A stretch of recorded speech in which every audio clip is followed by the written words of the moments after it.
വേണി, എങ്ങനെയുണ്ട് എൻ്റെ കോസ്റ്റ്യൂം? കൊള്ളാവോ? രൂപ 2000 അച്ഛൻ എണ്ണിക്കൊടുത്തേ. പക്ഷേ കണ്ടാൽ ഒരു 10,000ൻ്റെ മതിപ്പില്ലേ? കണ്ണാടിയുടെ മുന്നിൽ നിന്നുകൊണ്ട് നില തൻ്റെ ഡ്രസ്സിൻ്റെ ഭംഗി ഒന്നുകൂടെ നോക്കി. പീച്ച് ആൻഡ് ഗോൾഡൻ കളറിൽ വരുന്ന ഹാഫ് സാരി മോഡൽ ലഹങ്കയായിരുന്നു നിലയുടെ വേഷം. ആ വേഷത്തിൽ അവളെ കാണാൻ അതിസുന്ദരിയായിരുന്നു. ആര് കണ്ടാലും ഒന്ന് നോക്കി നിന്ന് പോകും. നില തൻ്റെ നെറ്റിച്ചുട്ടി ഒന്നുകൂടി ശരിയാക്കി. 3 ലെയറുള്ള ജുംക്ക ചെയിൻ, ഡ്രസ്സിനിണങ്ങുന്ന ഹിപ്പ് ചെയിൻ, നെക്ലേസ്, ഇതൊക്കെ അവളുടെ ഭംഗി ഒന്നുകൂടെ കൂട്ടുന്നുണ്ടായിരുന്നു. എൻ്റെ നില, നീ എന്തിനാ ഇങ്ങനെ ഒരുങ്ങുന്നത്? നിന്റെ ഈ ഒരുക്കം കണ്ടാൽ തോന്നും നിന്റെ കല്യാണമാണെന്ന്. കല്യാണം നിനക്കല്ല, നിന്റെ ചേച്ചിക്കാണ്. കണ്ണാടിയുടെ മുന്നിൽ നിന്ന് കാര്യമായി ഒരുങ്ങുന്ന നിലയെ നോക്കി അവളുടെ കൂട്ടുകാരികളിൽ ഒരാളായ വേണി പറഞ്ഞു. എൻ്റെ വേണിക്കൊച്ചേ, ഇപ്പോഴത്തെ ട്രെൻഡിനെ പറ്റി നിനക്കറിയില്ലേ? കല്യാണ പെണ്ണ് ഓടിപ്പോയാൽ അവളുടെ അനിയത്തിക്കാണ് നറുക്ക് വീഴുന്നത്. കാരണവന്മാർ മുന്നും പിന്നും നോക്കാതെ അങ്ങ് പിടിച്ച് കെട്ടിച്ച് കളയും. ആ സമയത്ത് നമുക്ക് ഒരുങ്ങാനൊന്നും സമയം കിട്ടില്ലെന്ന്. അതുകൊണ്ട് ഇപ്പം തന്നെ കാര്യമായി ഒരുങ്ങിയേക്കാം, നില ചെറുചിരിയാലെ പറഞ്ഞു. അക്കാര്യം ഓർത്ത് പൊന്നുമോള് വിഷമിക്കണ്ട കേട്ടോ. നിന്റെ ചേച്ചി ഇതേ മണ്ഡപത്തിൽ എത്തിക്കഴിഞ്ഞു, ഓടിപ്പോയിട്ടൊന്നുമില്ല. കൂടാതെ ചേച്ചി കെട്ടുന്നതേ സ്നേഹിച്ച പയ്യനെ തന്നെയാണ്. അതുകൊണ്ട് നീ എത്ര ഒരുങ്ങിയിട്ടും കാര്യമില്ല. നിനക്ക് ഇന്ന് തന്നെ ചുളുവിൽ കല്യാണം കഴിക്കാനുള്ള ചാൻസ് ഒന്നും ഞാൻ കാണുന്നില്ല. ഇനിയിപ്പോൾ വല്ല ട്വിസ്റ്റും സംഭവിക്കണം, മറ്റൊരു കൂട്ടുകാരി സ്വാതി പറഞ്ഞു. എൻ്റെ പൊന്നു പിള്ളേരെ, ഞാൻ ചുമ്മാ പറഞ്ഞതാ. എൻ്റെ ചേച്ചിയെ കെട്ടാൻ പോകുന്നവനെ അടിച്ചു മാറ്റി കെട്ടാൻ അത്രയ്ക്കും ക്രൂരയൊന്നുമല്ല ഞാൻ. എൻ്റെ ചേച്ചിക്ക് കിട്ടിയ ഭാഗ്യമാണ് രമേശേട്ടൻ. അതാണല്ലോ സ്വർണ്ണ അടക്കം കല്യാണത്തിൻ്റെ മൊത്തം ചിലവും വഹിച്ച് അങ്ങേര് ചേച്ചിയെ സ്വന്തമാക്കിയത്. എൻ്റെ അച്ഛയ്ക്ക് അതൊരാശ്വാസം തന്നെയാണ്. എനിക്കിപ്പോഴൊന്നും കല്യാണമൊന്നും വേണ്ടെന്ന്. ഇനി ഞാൻ പഠിച്ചു ജോലി കിട്ടിയിട്ട് എൻ്റെ അച്ഛൻ്റെ കടം മുഴുവനും വീട്ടണം. അനിയനെ പഠിപ്പിക്കണം, അതാണ് എൻ്റെ സ്വപ്നം. അടുത്ത വർഷത്തെ ഇൻറ്റേൺഷിപ്പോട് കൂടി എൻ്റെ BDS കോഴ്സ് കഴിയും. അതോടെ ഞങ്ങളുടെ ദാരിദ്ര്യവും അവസാനിക്കും. അതിനിടയിൽ എനിക്ക് പറ്റിയ രാജകുമാരൻ വന്ന ഒരു കൈ നോക്കാം. അത്രയും പറഞ്ഞ് അവൾ കൂട്ടുകാരികളുടെ കൂടെ കല്യാണ പന്തലിലേക്ക് നടന്നു. ഇതാണ് നമ്മുടെ നായിക വെണ്ണില ഗോപിനാഥ്. നില എന്നാണ് അടുപ്പമുള്ളവർ വിളിക്കുന്നത്. ഒരു പാവം കർഷകൻ്റെയും വീട്ടമ്മയായ ലതയുടെയും രണ്ടാമത്തെ മകൾ. മൂത്തത് വന്ദന. അവളുടെ വിവാഹമാണ് ഇന്ന് നടക്കാൻ പോകുന്നത്. ഇരുവർക്കും ഒരു അനിയനും കൂടിയുണ്ട്. +2 പഠിക്കുന്ന വിഷ്ണു എന്ന വിച്ചു. ബ്ലാക്ക് കളറിലുള്ള മഹീന്ദ്ര താറിൽ നിന്നും വലിഞ്ഞു മുറുകിയ മുഖവുമായി ഇറങ്ങി വരുന്ന ഡേവിഡിനെ കണ്ടതും ഗോപിനാഥിൻ്റെ മുഖം വിളറി വെളുത്തു. ഡേവിഡിന് കൂടെ തന്നെ അവൻ്റെ വാലുകളായ ഡാനിയും അലോഷിയും ഉണ്ട്. 6 അടിയോളം പൊക്കവും അതിനൊത്ത ദൃഢമായ ശരീരവും, വെട്ടിയൊതുക്കിയ മുടിയും താടിയും, മീശ പിരിച്ചു വെച്ചിട്ടുണ്ട്. മുണ്ടും ജുബയുമാണ് അവൻ്റെ വേഷം. കഴുത്തി കിടക്കുന്ന കുരിശുമാല ജുബയുടെ കഴുത്തിൻ്റെ വിടവിൽ കൂടി കാണുന്നുണ്ട്. അടിയും വഴക്കും കള്ളുകുടിയും ഒക്കെയായി നടക്കുന്ന ഒരു പലിശപ്പണക്കാരൻ തെമ്മാടി. ദയ, സഹതാപം, സ്നേഹം, കരുതൽ, കരുണ, ഇതൊന്നും അവൻ്റെ നിഘണ്ടുവിൽ ഇല്ലേയില്ല. അതാണ് ഡേവിഡ് ജോൺ കുരിശിങ്കൽ. ഡേവിഡ് നേരെ ചെന്ന് ഗോപിനാഥൻ്റെ കോളറിൽ പിടിമുറുക്കി. പന്ന, വയസ്സനാണെന്നും ഞാൻ നോക്കില്ല. പണം വാങ്ങിയാൽ അത് തിരിച്ചു തരണം, അല്ലെങ്കിൽ ഈ പണിക്ക് നിൽക്കരുത്. ഞാൻ ഫൈനാൻസ് നടത്തുന്നതേ വല്ലവർക്കും ധർമ്മം കൊടുക്കാനല്ല. രൂപ 1 ലക്ഷമാണ് താൻ എണ്ണി വാങ്ങിച്ചത്. ഡേവിഡിൻ്റെ ഗാംഭീര്യം നിറഞ്ഞ ശബ്ദം അവിടെ മുഴങ്ങി. ഡേവിഡ് മോനെ, നീ ഇവിടെ ഒരു പ്രശ്നം ഉണ്ടാക്കരുത്. ഇന്നെൻ്റെ മോളുടെ കല്യാണമാണ്. ഞാൻ നിൻ്റെ പണം എങ്ങനെയെങ്കിലും തരും. ഒരാഴ്ച അവധി എനിക്ക് തരണം, അയാൾ കൈകൂപ്പിക്കൊണ്ട് പറഞ്ഞു. ഒരാഴ്ച പോയിട്ട് 1 നിമിഷം പോലും ഞാൻ ഇനി തരില്ല. പണം വാങ്ങിക്കുമ്പോൾ ഇങ്ങനെ നല്ലല്ലോ പറഞ്ഞത്. ഇത്രയും ആർഭാടമായി തനിക്ക് മോളുടെ കെട്ട് നടത്താമെങ്കിലേ എൻ്റെ പണം തരാനാണോ പാട്? എൻ്റെ പണം തരാതെ ഈ കെട്ട് നടക്കില്ല, ഡേവിഡ് ഉറപ്പിച്ചു പറഞ്ഞു. എല്ലാവരും ഡേവിഡിൻ്റെ വാക്കിൽ കുടുങ്ങിക്കിടക്കുമായിരുന്നു. വിവാഹവേദി ഒരു മുട്ട സൂചി വീണ കേൾക്കുമെന്ന പോലെ നിശബ്ദത പരന്നു. ഡേവിഡ്, ദയവ് ചെയ്ത് ഞാൻ പറയുന്നതൊന്ന് കേൾക്ക്. എൻ്റെ മകളുടെ ഭാവി ഓർത്ത് നീ ഇവിടുന്ന് മടങ്ങിപ്പോകണം. ഞാൻ നിൻ്റെ കാല് പിടിക്കാം. ആ വൃദ്ധൻ കൈകൾ കൂപ്പി കേണപേക്ഷിച്ചു. ഡേവിഡിനെ എതിർത്ത് സംസാരിക്കാൻ അവിടെ ആർക്കും ധൈര്യമില്ലായിരുന്നു. തൻ്റെ അച്ഛൻ്റെ നിസ്സഹായ അവസ്ഥ കണ്ട് വിഷ്ണുവിൻ്റെ കണ്ണുകൾ നിറഞ്ഞു. അച്ഛൻ ഒരാളുടെ മുന്നിൽ ഇത്രത്തോളം താഴ്ന്നു നിൽക്കുന്നത് തനിക്ക് നോക്കി നിൽക്കേണ്ടി വന്നല്ലോ എന്നോർത്ത് അവൻ്റെ നെഞ്ച് പിഴഞ്ഞു. ഡേവിഡിൻ്റെ കൈ വീണ്ടും അയാളുടെ കോളറിൽ അമർന്നതും വിഷ്ണു ഡേവിഡിൻ്റെ കയ്യിൽ പിടുത്തമിട്ടു. അത് കണ്ടതും ഡേവിഡ് വലിഞ്ഞു മുറുകിയ മുഖവുമായി അവനെ ഒന്ന് നോക്കി. അച്ഛൻ പറഞ്ഞല്ലോ ഒരാഴ്ച കൊണ്ട് നിങ്ങളുടെ പണം തരാമെന്ന്. പിന്നെന്താ നിങ്ങൾക്ക് ഇത്ര വാശി? എൻ്റെ അച്ഛൻ്റെ മേലെന്ന് കൈയെടുക്ക്, വിഷ്ണു പതറാതെ പറഞ്ഞു. ചെറുക്ക, നീ വെറുതെ എൻ്റെ കയ്യിൽ നിന്ന് വാങ്ങിച്ചു കൂട്ടാതെ മാറി നിൽക്ക്. ഇത് മുതിർന്നവർ തമ്മിലുള്ള ഡീലിങ്സ് ആണ്. പിള്ളേരിതിൽ ഇടപെടാൻ നിൽക്കണ്ട. നിന്നാ അത് നല്ലതിനാവില്ല എന്നും പറഞ്ഞ് ഡേവിഡ് അവനെ പിടിച്ച് തള്ളി. ഡേവിഡ് വീണ്ടും ഗോപിനാഥന് നേരെ തിരിഞ്ഞതും വിഷ്ണു പിന്നിലൂടെ ചെന്ന് ഡേവിഡിൻ്റെ കഴുത്തിൽ പിടിച്ചതും ഡേവിഡ് വിഷ്ണുവിന് നേരെ തിരിഞ്ഞു അവൻ്റെ കഴുത്ത് പിടിച്ചു. പൊടുന്നനെ വിഷ്ണു വായുവിലൂടെ ഉയർന്നു പൊങ്ങി. ആ നിമിഷമാണ് നില അങ്ങോട്ട് വരുന്നത്. തൻ്റെ അനിയനെ ആരോ കഴുത്ത് പിടിച്ച് ഉയർത്തുന്നത് കണ്ട അവൾ മറ്റൊന്നും ചിന്തിക്കാതെ അവിടെ ഉണ്ടായിരുന്ന ഒരു കസേര എടുത്ത് ഡേവിഡിൻ്റെ തലയിലേക്ക് ആഞ്ഞു തല്ലി. ഇതേ നിമിഷം നിലയെ അവിടെ കണ്ട ഷോക്കിൽ ഡാനിയും അലോഷിയും അവൾ എന്താണ് ചെയ്യാൻ പോകുന്നത് എന്ന് പോലും മറന്നുകൊണ്ട് വായും പൊളിച്ച് നോക്കി നിന്നുപോയി. കസേര നേരെ ചെന്ന് പതിച്ചത് ഡേവിഡിൻ്റെ നെറ്റിയിലേക്കും. ഡേവിഡ് വിഷ്ണുവിനെ താഴെ നിർത്തി വലിഞ്ഞു മുറുകിയ മുഖവുമായി തല ചെരിച്ചു നോക്കി. ഡേവിഡിൻ്റെ കണ്ണിലെ അഗ്നിയും നെറ്റിയിലെ മുറിഞ്ഞ പാടും കണ്ടതും ഒരു നിമിഷം നില പതറിയിരുന്നു. വിച്ചുവിനെ ഉപദ്രവിക്കുന്നത് കണ്ടപ്പോൾ മറ്റൊന്നും ചിന്തിക്കാതെ അങ്ങനെ ചെയ്തു പോയതാണ്. നില അവൻ്റെ മുഖഭാവം കണ്ട് പേടിയോടെ പിന്നിലേക്ക് ചുവടുകൾ വെച്ചു. എന്നാൽ ഡേവിഡ് സർവ്വതും വിസ്മരിച്ചു ആ പെണ്ണിനെ നോക്കി നിൽക്കുകയായിരുന്നു. അവൻ്റെ മുഖം വിടർന്നു, കണ്ണുകൾ തിളങ്ങി, നെഞ്ചിൽ തണുപ്പ് പടർന്നു. നിങ്ങളുടെ ഗുണ്ടായുസം കാണിക്കാനുള്ള വേദിയല്ല ഇത്. ഇവിടെ ഒരു മംഗളകർമ്മം നടക്കാൻ പോവുകയാണ്. എൻ്റെ ചേച്ചിയുടെ വിവാഹം. എൻ്റെ അച്ഛൻ നിങ്ങളുടെ കയ്യിൽ നിന്ന് കാശ് വാങ്ങിയിട്ടുണ്ടെങ്കിൽ അത് തിരിച്ചു തന്നിരിക്കും. ഈ കല്യാണം നടത്തുന്നത് നിങ്ങളുടെ പണം കൊണ്ടൊന്നുമല്ല. എല്ലാം ചേച്ചിയെ കെട്ടാൻ പോകുന്നവൻ്റെ പണമാണ്. എൻ്റെ ചേച്ചിയെ സ്വന്തമാക്കാൻ അദ്ദേഹം ഇങ്ങോട്ട് പണം ചിലവാക്കുകയായിരുന്നു. അതാണ് സ്നേഹം, അതാണ് ആണത്തം. അല്ലാതെ ഇങ്ങനെ മനുഷ്യത്വമില്ലാതെ ഗുണ്ടായുസം കാണിച്ചേ ഒരു വൃദ്ധനായ മനുഷ്യൻ്റെ നിസ്സഹായ അവസ്ഥയും മുതലെടുത്ത് മറ്റുള്ളവരുടെ മുന്നിൽ വെച്ച് അപമാനിക്കുന്നതേ ആണത്തായിട്ട് നിങ്ങൾക്ക് തോന്നുന്നുണ്ടെങ്കിലും കണ്ടു നിൽക്കുന്നവർക്കേ അത് തെമ്മാടിത്തരായിട്ടേ തോന്നുള്ളൂ. എൻ്റെ അച്ഛൻ നിങ്ങളെപ്പോലെ ഒരു കൊള്ളപ്പലിശക്കാരൻ്റെ കയ്യിൽ നിന്ന് കടം വാങ്ങിയതേ എനിക്ക് വേണ്ടിയാണ്, എന്നെ പഠിപ്പിക്കാൻ വേണ്ടിയാണ്. ഡേവിഡിൻ്റെ മുഖത്തെ ശാന്തമായ ഭാവം കണ്ടതും നില ധൈര്യം സംഭരിച്ചുകൊണ്ട് പറഞ്ഞു. നില പറഞ്ഞതൊക്കെയും കേട്ടതും ഡേവിഡ് മുഷ്ടി ചുരുട്ടി പിടിച്ചു ദേഷ്യം നിയന്ത്രിച്ചു നിന്നു. എൻ്റെ കർത്താവേ, ആ കുഞ്ഞാടിനെ നീ കാത്തോളണമേ. ഡാനി കുരിശുമാലയിൽ പിടിമുറുക്കിക്കൊണ്ട് പ്രാർത്ഥിച്ചു. നീ നോക്കിക്കോടാ, ഒന്നും സംഭവിക്കില്ല. അത് അങ്ങേരുടെ കാട്ടു ചെമ്പകമല്ലേ? അലോഷി ഡാനിയോട് പതുക്കെ പറഞ്ഞു. കാട്ടു ചെമ്പകമാണേലും നാട്ടു ചെമ്പകമാണേലും ക്ഷമിച്ചു നിൽക്കുന്നതിന് ഒരതിരില്ലേ? എന്തൊക്കെയാ പെങ്കൊച്ച് പറഞ്ഞത്? അഷ്ടിക്ക് വകയില്ലേലും അഹങ്കാരത്തിന് ഒരു കുറവില്ല. ഡെവിച്ചായൻ അവളെ ഇവിടെ കണ്ടതിൻ്റെ ഹാങ് ഓവറിലാണുള്ളത്. അത് വിടുമ്പോഴേ ആ പെണ്ണിൻ്റെ ചെവിക്കല്ല് നോക്കി ഒന്ന് കൊടുക്കാതിരുന്ന ആ പെണ്ണിൻ്റെ ഭാഗ്യം. ഡാനി പിറുപിറുത്തു. എടാ അലോഷിയെ, അവൾക്കിട്ടൊരു പണി കൊടുത്താലോ? ഡെവിച്ചായൻ എന്തായാലും ആ കുരുപ്പിനോട് ഇഷ്ടം തുറന്ന് പറയാൻ പോണില്ല. അതുകൊണ്ട് ലവ് മാരേജിന് ഒരു സ്കോപ്പില്ല. പിന്നെ വ്യത്യസ്തമായ മതമായതുകൊണ്ട് അറേഞ്ച് മാരേജിന് സ്കോപ്പ് ഇല്ലേ ഇല്ല. ആകെ സ്കോപ്പുള്ളത് ആക്സിഡൻ്റൽ മാരേജിനാണ്. നമുക്കൊരു ആക്സിഡൻ്റൽ മാരേജിനുള്ള സ്കോപ്പ് ഉണ്ടാക്കിയാലോ? എന്ന് വെച്ചാ അലോഷിയാണ് ചോദിച്ചത്. എടാ നമുക്ക് അവരെ പിടിച്ചങ്ങ് കെട്ടിച്ചാലോന്ന്. ഡാനി പറയുന്നത് കേട്ട് അലോഷി അവനൊന്ന് നോക്കി. പിന്നെ ഡെവിച്ചായനങ്ങയുടെ 5 വർഷത്തെ ദിവ്യ പ്രണയം കയ്യിൽ പിടിച്ച് നടക്കുകയുള്ളൂ, കെട്ടാനൊന്നും പോണില്ല. നീ ഒന്ന് പോയേ. എന്നാലും ഈ കിളവൻ്റെ മോളാണ് ഇവളെന്ന് അറിഞ്ഞതേ ഇല്ലല്ലോ, അലോഷിയാണ് പറഞ്ഞത്. നീ നോക്കിക്കോ, ഞാനൊരു കളി കളിക്കാൻ പോവുക. അതും പറഞ്ഞ് ഡാനി അവരുടെ അരികിലേക്ക് നടന്നു. അതെ കൊച്ചേ, നിന്നെ പഠിപ്പിക്കാൻ വേണ്ടിയാണോ നിൻ്റെ അച്ഛൻ ഇച്ചായനോട് കാശ് വാങ്ങിയേ? എങ്കിൽ കൊച്ചിൻ്റെ അച്ഛൻ പണം തിരിച്ചു കൊടുക്കും വരെ കൊച്ചിനെ അങ്ങ് ഡെവിച്ചായനെ പണയ വസ്തുവായി അങ്ങ് സ്വീകരിച്ചോട്ടല്ലേ. അതുവരെ കൊച്ചി ഇച്ചായൻ്റെ വീട്ടിൽ നിന്നാൽ മതി. ഫുഡ് ആൻഡ് അക്കോമഡേഷൻ ഫ്രീയാ. ഡോ മര്യാദക്ക് സംസാരിക്കണം. ഞാനെന്താ ഇയാളുടെ വെപ്പാട്ടിയാണോ കൂടെ താമസിക്കാൻ? ഞങ്ങൾക്ക് പണത്തിന് മാത്രമേ ഇത്തിരി കുറവുള്ളൂ എന്ന് വെച്ച് മാനവും അഭിമാനവും പണയം വെക്കേണ്ട ഗതികേടൊന്നും വന്നിട്ടില്ല. നില ആളിക്കത്തി. എങ്കിൽ ഭാര്യയായിട്ട് പോയാൽ മതി. താലിപ്പം റെഡിയാക്കാം. അതാവുമ്പോൾ മാനത്തിൻ്റെയും അഭിമാനത്തിൻ്റെയും പ്രശ്നം വരില്ലല്ലോ, അലോഷിയാണ് പറഞ്ഞത്. ഇതൊക്കെ കണ്ട് ഡേവിഡ് ഇവരെന്താ വിളിച്ചു പറയുന്നത് എന്ന പോലെ പല്ലെറിമിക്കൊണ്ടിരുന്നു. ഡോ വായിൽ തോന്നിയതെന്നും വിളിച്ചു പറയാമെന്ന് തോന്നിയോ? ഇയാളുടെ പണവും സൗന്ദര്യവും കണ്ട് ഇയാളുടെ ഭാര്യ ആവാനും കൂടെ കിടക്കാനും ഒരുപാട് പെണ്ണുങ്ങൾ ആഗ്രഹിക്കുന്നുണ്ടാവും. ആ കൂട്ടത്തിലെ ഈ വെണ്ണിലെ കൂട്ടരുത്. എൻ്റെ മനസ്സിൽ ഇതുപോലൊരു തെമ്മാടിയല്ല ഉള്ളത്. എനിക്ക് ഇയാളെ കാണുന്നത് ഇഷ്ടമല്ല. കള്ളുകുടിയൻ. നില പിറുപിറുത്തു. ഒരല്പം തെമ്മാടിത്തരമുണ്ടെങ്കിലും ഒരുപാട് പെണ്ണുങ്ങൾ തന്നെ ആരാധനയോടെ നോക്കാറുണ്ടെന്നും പിന്നാലെ വരാറുണ്ടെന്നും ഡേവിഡിന് നന്നായിട്ടറിയാം. അവരൊക്കെ ഇങ്ങോട്ട് വരുമ്പോൾ ആട്ടി ഓടിക്കാറാണ് പതിവ്. ഇതിപ്പോൾ ആദ്യമായിട്ടാണ് തൻ്റെ മുഖത്ത് നോക്കി ഒരു പെണ്ണ് തന്നെ കെട്ടാൻ താല്പര്യമില്ലെന്ന് പറയുന്നത്. അത് ഡേവിഡിന് ഒരു അപമാനമായി തോന്നി. ആ നിമിഷം അവൻ തൻ്റെ മനസ്സിലെ പ്രണയത്തെ കുഴിച്ചു മൂടി ചെകുത്താനാവുകയായിരുന്നു. ഡേവിഡ് വലിഞ്ഞു മുറുകിയ മുഖവുമായി അവളുടെ കൈയും പിടിച്ച് മണ്ഡപത്തിലേക്ക് നടന്നു.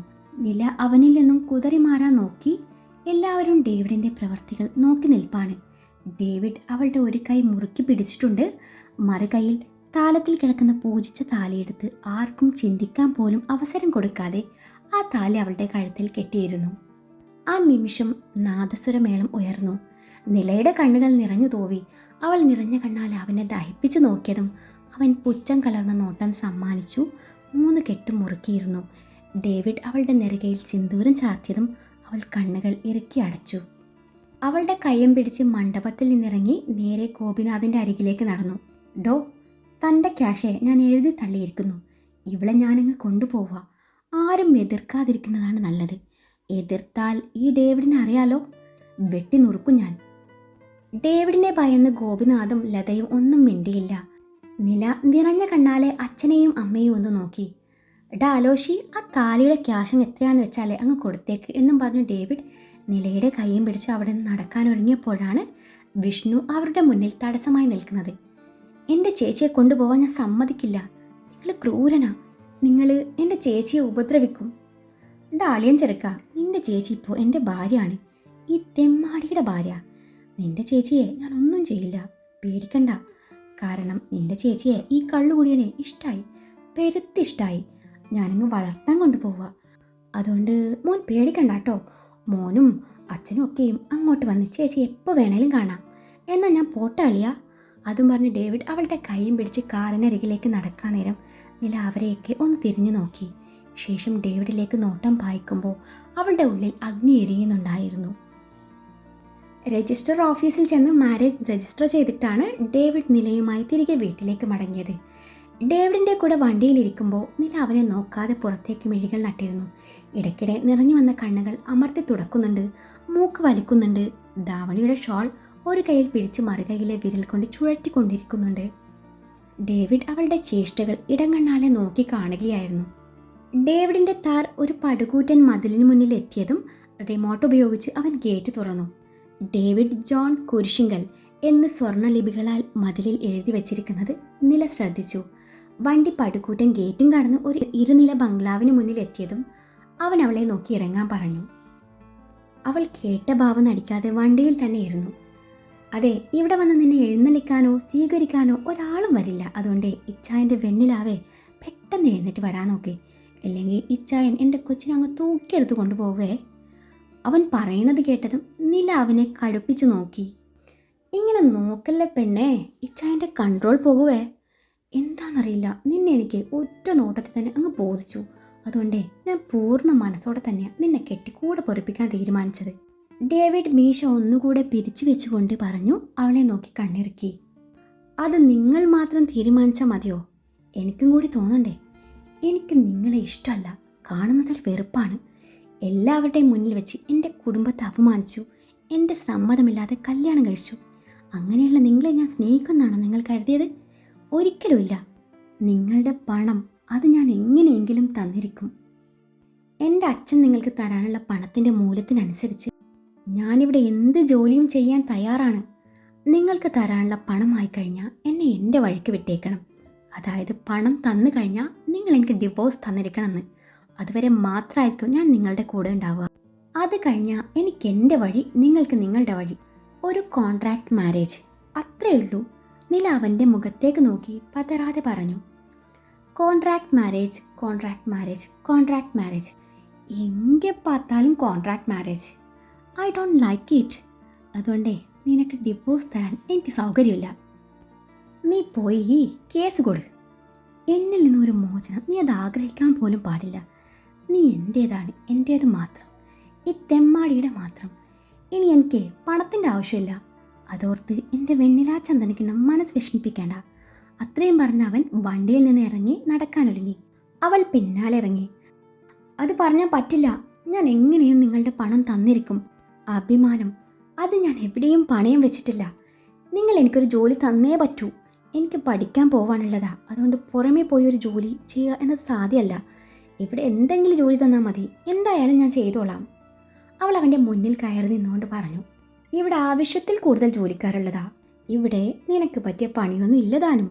വേണമെങ്കിൽ ഇവിടുത്തെ വളർത്തു മൃഗങ്ങളുടെ ദന്തപരിപാലനം ഏറ്റെടുത്തോളൂ. ശമ്പളം ഞാൻ തന്നേക്കാം. ഈയിടെയായി എൻ്റെ പട്ടിക്കുട്ടി നേരാവണ്ണം ഒന്നും കഴിക്കുന്നില്ലെന്ന്. ഡോക്ടർ മാഡം സമയം കിട്ടും പോലെ ഒന്ന് പരിശോധിച്ചേക്ക്. തൻ്റെ മുന്നിൽ തടസ്സമായി നിന്ന അവളെ എന്തോ സാധനം എടുക്കും പോലെ പൊക്കിയെടുത്ത് കുറച്ച് ഇപ്പുറം ഇറക്കി വെച്ചുകൊണ്ട് പറഞ്ഞു, താനെന്താ കളിയാക്കുവാണോ? പട്ടിയുടെയും പൂച്ചയുടെയും പല്ലിൻ്റെ കാര്യം നോക്കാനേ ഞാൻ വെറ്ററിനറി ഡെന്റിസ്റ്റ് ഒന്നും അല്ല.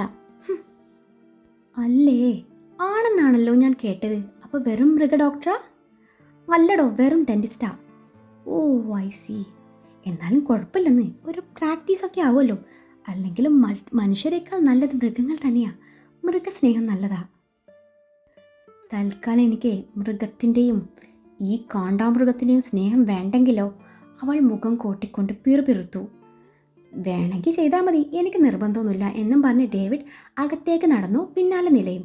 ഡേവിഡ് ഡോർ തുറന്ന് അകത്ത് കയറാൻ നേരം നിലയൊന്ന് തിരിഞ്ഞു നോക്കി. എനിക്ക് ഇതിലൊന്നും വല്ല വിശ്വാസമൊന്നുമില്ല, എങ്കിലും ആ വലത് കാല് വെച്ച് കയറാൻ നോക്ക്. അതും പറഞ്ഞ് ഡേവിഡ് അകത്തേക്ക് കയറിപ്പോയി. അവൻ പോയെന്ന് ഉറപ്പ് വരുത്തിയെന്നില്ല. പിന്നെ വലത് കാല് വെച്ച് കയറാൻ ഞാനിവിടെ സ്ഥിരതാമസത്തിന് വന്നതാണല്ലോ. എൻ്റെ തെങ്ങിമൂട്ടി സ്വാമി, ഈ രാവണൻ പണ്ടാരടങ്ങി പോണേ, കുത്തുപാളെടുക്കണേ, കാട്ടാളൻ എന്നും മനസ്സിൽ പ്രാഗിക്കൊണ്ട് ഇടതുകാല് വെച്ച് അവൾ അകത്ത് കയറി. അകത്ത് കയറിയ നിലയുടെ കണ്ണ് തള്ളിപ്പോയി. അതിമനോഹരമായ ഇൻറ്റീരിയൽ വർക്കൊക്കെയും ചെയ്ത ലിവിംഗ് ഏരിയ. അവൾ അവിടെ മുഴുവൻ കണ്ണോടിച്ചു. കോടികൾ മുടക്കി തയ്യാറാക്കിയ വീടാണതെന്ന് അവൾക്ക് ഒറ്റ നോട്ടത്തിൽ തന്നെ മനസ്സിലായി. ഇതൊക്കെ ഉണ്ടായിട്ടാണോ ഈ കാട്ടുമാക്കൻ 1,00,000 രൂപയ്ക്ക് വേണ്ടി അവിടെ വന്ന് കയറ് പൊട്ടിച്ചത്? ദുഷ്ടൻ. പണത്തിൻ്റെ മുകളിൽ കിടന്നിറങ്ങുമ്പോൾ പാവങ്ങളുടെ കണ്ണുനീരും കഷ്ടപ്പാടും കാണുന്നത് ഇയാൾക്കൊരു ഹരമായി തോന്നിയിരിക്കാം. അല്ലാതെ ആ പണത്തിന് വേണ്ടി തൻ്റെ അച്ഛൻ്റെ കഴുത്തിന് പിടിക്കേണ്ട വല്ല ആവശ്യം ഉണ്ടായിരുന്നോ? അവൾക്ക് ഡേവിഡിനോടുള്ള ദേഷ്യം ഒന്നുകൂടെ കൂടി. അച്ഛൻ്റെയും അമ്മയുടെയും മുഖം വീണ്ടും മനസ്സിൽ തെളിഞ്ഞു വന്നു. ചേച്ചിയുടെ കല്യാണം നടന്നു കാണോ? വിച്ചു അവൻ. നിലയുടെ കണ്ണുകൾ വീണ്ടും നിറഞ്ഞു വന്നു. മനസ്സും ശരീരവും ഒരുപോലെ തളർന്നതിനാൽ ഒരാശ്രയത്തിനെന്ന പോലെ അവൾ അവിടെ ഉണ്ടായിരുന്ന സെറ്റിയിൽ വന്നിരുന്നു. സെറ്റിയിൽ ഇരു കൈയും കുത്തി കണ്ണടച്ചിരുന്നു. വെണ്ണില. ആരുടെയോ നിശ്വാസം കാതോരം പതിഞ്ഞതും അവൾ ഒരുതരം പിടച്ചിലോടെ കണ്ണുകൾ തുറന്നു തല ചെരിച്ചു നോക്കി. തന്നോട് ചേർന്നിരിക്കുന്ന ഡേവിഡിനെ കണ്ടതും അവൾ സെറ്റിയിൽ നിന്നും ഞെട്ടിപ്പിഴഞ്ഞ് എഴുന്നേറ്റു. അവൻ്റെ സാമീപ്യം അവളെ കൂടുതൽ തളർത്തി. ഡേവിഡ് സെറ്റിയിൽ നിന്ന് എഴുന്നേറ്റ് അവൾക്ക് നേരെ ജ്യൂസിൻ്റെ ഗ്ലാസ് നീട്ടിയതും നില പുച്ഛത്തോടെ മുഖം തിരിച്ചു. വെണ്ണില, ഇത് കുടിക്ക്. നമുക്ക് 2 പേർക്കുള്ള ലഞ്ച് ഓർഡർ ചെയ്യാം. വെണ്ണിലയ്ക്ക് എന്താ ഇഷ്ടം? വെജാണോ അതോ നോൺ വെജോ? എന്ത് വേണമെങ്കിലും പറഞ്ഞാൽ മതി. ഇവിടുത്തെ കുക്കായ തൊമ്മിച്ചനും അന്നമ്മച്ചിയും ഉണ്ടാക്കി തന്നോളും. പക്ഷേ ഇന്ന് 2 ലീവാട്ടോ, അതുകൊണ്ട് ഇന്ന് സ്വിഗ്ഗിയോ രക്ഷ. ഡേവിഡ് നിലയ്ക്ക് നേരെ ജ്യൂസ് നീട്ടിക്കൊണ്ട് അത് പറഞ്ഞതും, എനിക്ക് നിങ്ങളുടെ ജ്യൂസും വേണ്ട, ഒരു തേങ്ങയും വേണ്ട എന്ന് പറഞ്ഞ് നില ജ്യൂസ് തട്ടിയെറിഞ്ഞു. ഗ്ലാസ് നിലത്ത് വീണ് ചിന്നിച്ചിതറി. ഡേവിഡിൻ്റെ മുഖം വലിഞ്ഞു മുറുകി. അവൻ്റെ കണ്ണുകൾ രക്തവർണ്ണമായെങ്കിലും മുന്നിൽ പേടിച്ചരണ്ട മിഴികളുമായി നിൽക്കുന്ന നിലയെ കണ്ടതും അവൻ മുഷ്ടി ചുരുട്ടി പിടിച്ചു ദേഷ്യം കൺട്രോൾ ചെയ്ത് പെട്ടെന്ന് മുഖത്തൊരു പുഞ്ചിരി വരുത്തി. വെണ്ണിലാവിനെ ദേഷ്യവും വാശിയും ഇത്തിരി കൂടുതലാണെന്ന് എനിക്ക് നന്നായിട്ടറിയാം. ഈ ചെയ്തത് ഇച്ചായൻ ക്ഷമിച്ചു. ഇനിയെങ്ങാനും ഇത് ആവർത്തിച്ച പൊന്നു മോൾ വിവരം അറിയും. അവൾ പേടിച്ചു ഉമിനീരിറക്കി. നിലയുടെ ആ നേരത്തെ മുഖഭാവം കണ്ട് ഡേവിഡിന് അവളോട് വാത്സല്യമാണ് തോന്നിയത്. എൻ്റെ ചന്ദനക്കിണ്ണം പേടിച്ചു പോയോ? പേടിക്കണ്ടാട്ടോ, ഇച്ചായൻ എൻ്റെ വെണ്ണിലാവിനെ ഒന്നും ചെയ്യില്ല. എൻ്റെ പെണ്ണിനെ ഇച്ചായനെ ഒരുപാട് ഇഷ്ടമാണ്. അവളുടെ അരികിൽ ചെന്ന് അവളുടെ മുഖത്ത് വീണ് കിടക്കുന്ന മുടിയിഴകൾ മാടി ഒതുക്കിക്കൊണ്ട് ഡേവിഡ് അത് പറഞ്ഞതും നില അവനെ പിടിച്ച് പിറകിലോട്ട് തള്ളി. ഇഷ്ടം മണ്ണാങ്കട്ട. ഒറ്റ നിമിഷം കൊണ്ട് പൊട്ടിമുളക്കുന്നതാണല്ലോ ഈ ഇഷ്ടവും സ്നേഹമൊക്കെയും. നിങ്ങളുടെ സൂക്കേട് വേറെയാ. എൻ്റെ ദേഹത്ത് തൊടാൻ വന്നാലുണ്ടല്ലോ നിങ്ങൾ വിവരം അറിയും. എനിക്കറിയാം എന്നോട് കാണിക്കുന്ന ഈ സ്നേഹം എന്തിനാണെന്ന്. നിങ്ങൾക്ക് വേണ്ടത് എൻ്റെ ശരീരമായിരിക്കാം. നിങ്ങൾ താലി കെട്ടിയെന്ന് കരുതി നിങ്ങൾക്ക് വേണ്ടി ഇന്ന് മണിയറ ഒരുക്കി കാത്തിരിക്കാൻ എന്നെ കിട്ടില്ല. നിങ്ങൾക്ക് കിടക്ക പങ്കിടാൻ 100,000 പെണ്ണുങ്ങളെ കിട്ടുമായിരിക്കും. പക്ഷേ അക്കൂട്ടത്തിലെ ഈ വെണ്ണിലെ കൂട്ടണ്ട. തെമ്മാടി, കള്ളുകുടിയൻ, പെണ്ണുപിടിയൻ. എനിക്ക് നിങ്ങളെ ഇഷ്ടമല്ല. എനിക്കെൻ്റെ വീട്ടിൽ പോകണം. നില അവന് നേരെ വിരൽ ചൂണ്ടിക്കൊണ്ട് പറഞ്ഞു. ഇത്തവണ നില പറഞ്ഞ വാക്കുകൾ ഡേവിഡിൻ്റെ നിയന്ത്രണം നഷ്ടപ്പെടുത്താൻ പാകത്തിലുള്ളതായിരുന്നു. അവൻ നിലയുടെ കവിളിൽ കുത്തിപ്പിടിച്ചു.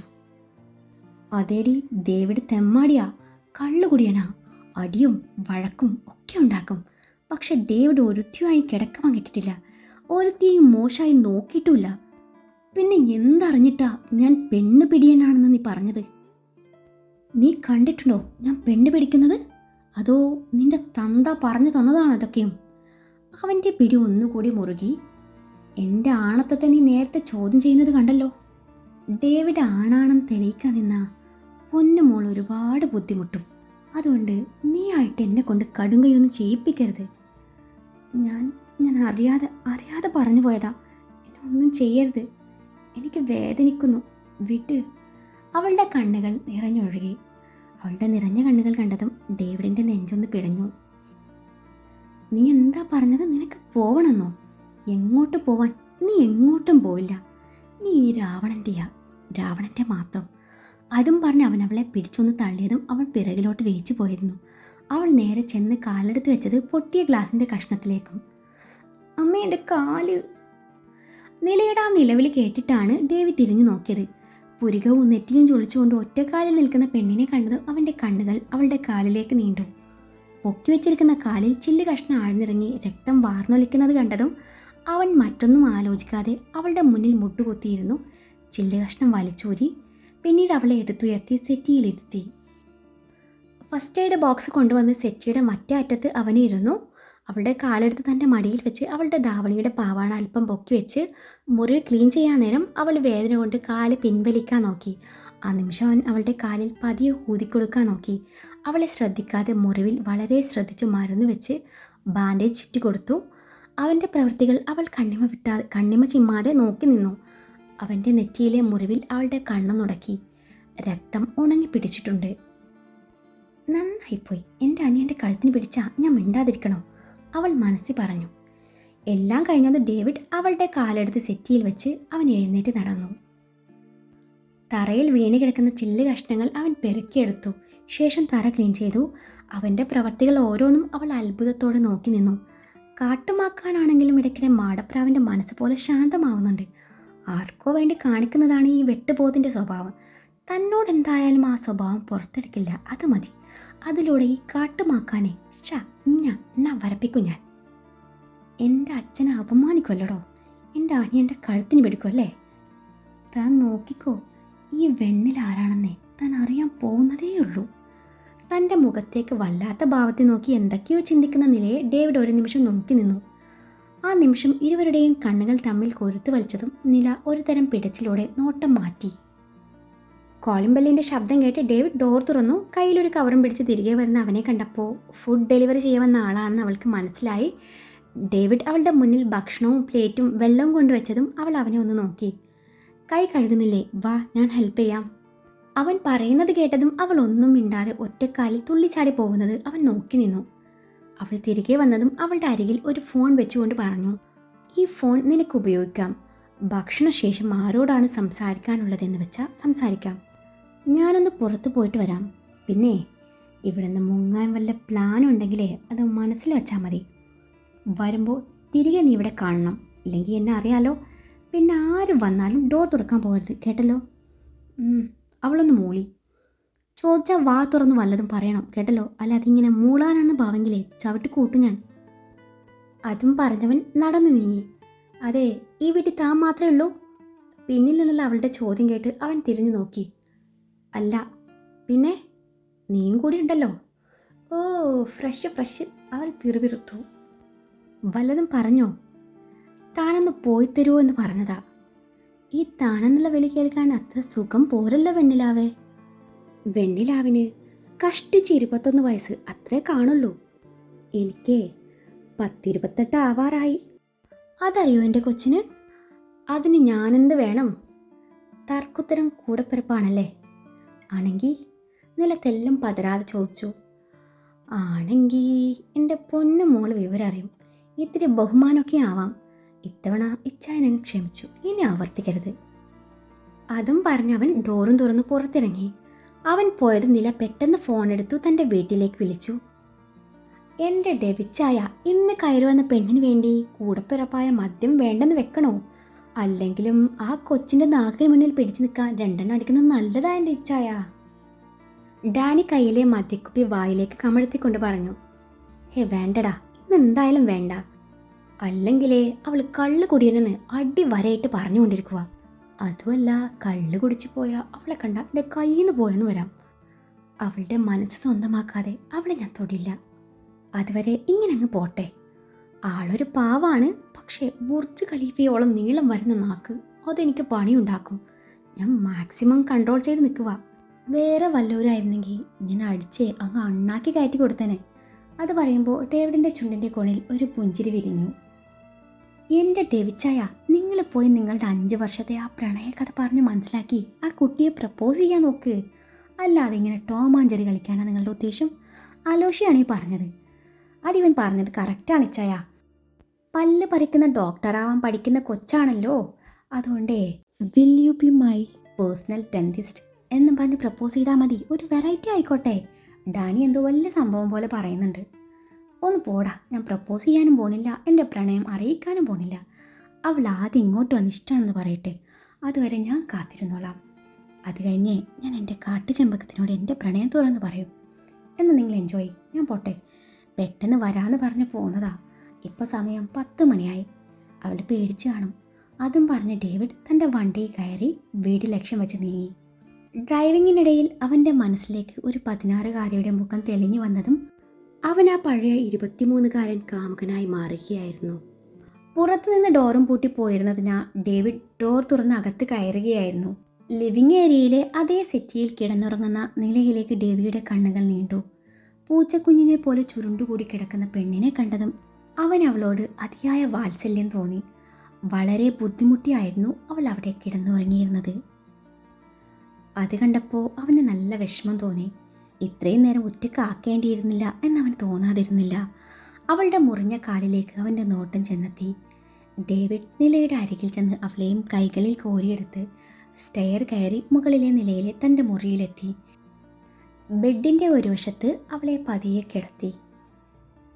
അവളുടെ കാലിൽ മെല്ലെ ഒന്ന് തൊട്ടു നോക്കിയപ്പോൾ വേദന കൊണ്ടാവാം അവൾ കാൽ പിൻവലിച്ചു. അവൻ ആ കാലിൽ തൻ്റെ ചുണ്ടുകൾ പതിപ്പിച്ചു. അവൾ രാവിലെ കല്യാണത്തിന് എങ്ങനെ ഒരുങ്ങിയിരുന്നുവോ അതുപോലെ തന്നെയാണ് ഇപ്പോഴുള്ളത്. ഓർണമെൻറ്റ്സ് എല്ലാം ദേഹത്ത് അതുപോലെ തന്നെയുണ്ട്. അതൊക്കെ കണ്ടപ്പോൾ അവൻ ഇറിറ്റേഷൻ തോന്നി. ഇതൊക്കെ ഇട്ടുകൊണ്ട് ഉറങ്ങാൻ ഇവൾ വല്ല പുരാണ സീരിയലിൽ നായിക മറ്റുമാണോ? ഉറക്കം കണ്ടാ ഒറ്റ ചവിട്ട് വെച്ച് കൊടുക്കാൻ തോന്നും. വിശുദ്ധ മേരിയുടെ രൂപവും ചാളമേരിയുടെ സ്വഭാവവും. എന്നും ആത്മഗതിച്ചുകൊണ്ട് ഡേവിഡ് അവളെ ഉണർത്താതെ പതിയെ അവളുടെ ഓർണമെൻറ്റ്സ് അഴിച്ചെടുക്കാൻ തുടങ്ങി. അവളുടെ നെറ്റിച്ചുട്ടിയും ജുംക ചെയിനും അഴുക്കെടുക്കുമ്പോൾ അവൻ്റെ കണ്ണുകൾ അവളുടെ മുഖത്താകെ ഒഴുകി നടന്നു. അവളുടെ ആ പനിനീരതരങ്ങൾ അവൻ മെല്ലെ ഒന്ന് തഴുകി. പെട്ടെന്ന് എന്തോ ഓർമ്മ വന്നതും അവൻ പൊടുന്നനെ കൈ പിൻവലിച്ചു. അവളുടെ നെക്ലേസ് അഴിച്ചെടുക്കാൻ നേരം കഴുത്തിൽ കിടക്കുന്ന താലിമാലയിലേക്ക് അവൻ്റെ നോട്ടം ചെന്നെത്തി. എൻ്റെ വെണ്ണിലാവേ, നിനക്കറിയോ, ഈ തെമ്മാടിക്ക് ഹൃദയത്തിൽ സൂക്ഷിക്കാൻ നീ മാത്രമേ ഉള്ളൂ. നീ മാത്രം. ഈ താലിയിലോ മിന്നിലോ ഒന്നിലും എനിക്ക് വിശ്വാസമില്ല. നിയമപരമായി നീ എനിക്ക് സ്വന്തമാണല്ലോ, അത് മതി എനിക്ക്. നിന്റെ വിശ്വാസം താലിയാണല്ലോ, അതുകൊണ്ടാണ് ഞാൻ മിന്നിന് പകരം നിനക്ക് താലി അണിയിച്ചത്. അവൻ്റെ ഉള്ളം മൊഴിഞ്ഞു. ധാവണിയുടെ ഷാളിൻ്റെ മുകളിൽ കെട്ടിയിരിക്കുന്ന ഹിപ്പ് ചെയിൻ അഴിക്കാൻ വേണ്ടി അവൻ അവളെ മെല്ലെ ചരിച്ചു കിടത്തി. എന്നിട്ടും അവൾ ഉണർന്നില്ല എന്നത് അവനെ അതിശയപ്പെടുത്തി. ഉറക്കപ്പിശാശി, അവൻ പിറുപിറുത്തു. ഹിപ്പ് ചെയിനിൻ്റെ കൊളുത്ത് മെല്ലെ പല്ലുകൊണ്ട് അഴിച്ചെടുത്തതും ചെയിൻ ഊരി മാറ്റി നേരെ കിടത്തി. ആ സമയത്താണ് ധാവണശീല വയറിൽ നിന്നും തെന്നി മാറിക്കിടക്കുന്നത് അവൻ ശ്രദ്ധിക്കുന്നത്. അവളുടെ വെണ്ണപ്പോലത്തെ അണിവയറും പൊക്കിൽ ചുഴിയും കണ്ട് ഡേവിഡ് കിളിപോയ അവസ്ഥയിലാണ്. ഇനിയും നോക്കി നിന്നാൽ ശരിയാവില്ല എന്ന് കരുതിയ ഡേവിഡ് അവളുടെ ഷോളും നേരെയാക്കി തൻ്റെ ടവലും എടുത്ത് വാഷ്റൂമിലേക്ക് ഒറ്റ പോക്കായിരുന്നു. കുളി കഴിഞ്ഞ് വന്ന ഡേവിഡിന് എത്ര നോക്കണ്ട എന്ന് കരുതിയിട്ടും അങ്ങോട്ട് നോക്കാതിരിക്കാനായില്ല. അവൻ്റെ കണ്ണുകൾ അറിയാതെ അവളിലേക്ക് നീണ്ടു. ഫസ്റ്റ് ഇപ്പോൾ വയറ് മാത്രമല്ല മറ്റു പലതും കാണാം. മാറിൽ നിന്ന് സാരി ഊരിപ്പോന്നിട്ടുണ്ട്. ചരിഞ്ഞു കിടക്കുന്നതിനാ HD ക്വാളിറ്റിയിൽ മാറിടുക്ക് കാണാം. ഇനിയും നോക്കി നിന്ന് കയ്യിൽ നിന്ന് പോകണ്ടല്ലോ എന്ന് കരുതി ഡേവിഡ് മെല്ലെ ലൈറ്റും അണച്ചു ബെഡിൻ്റെ മറ്റേ സൈഡിൽ കിടന്നു.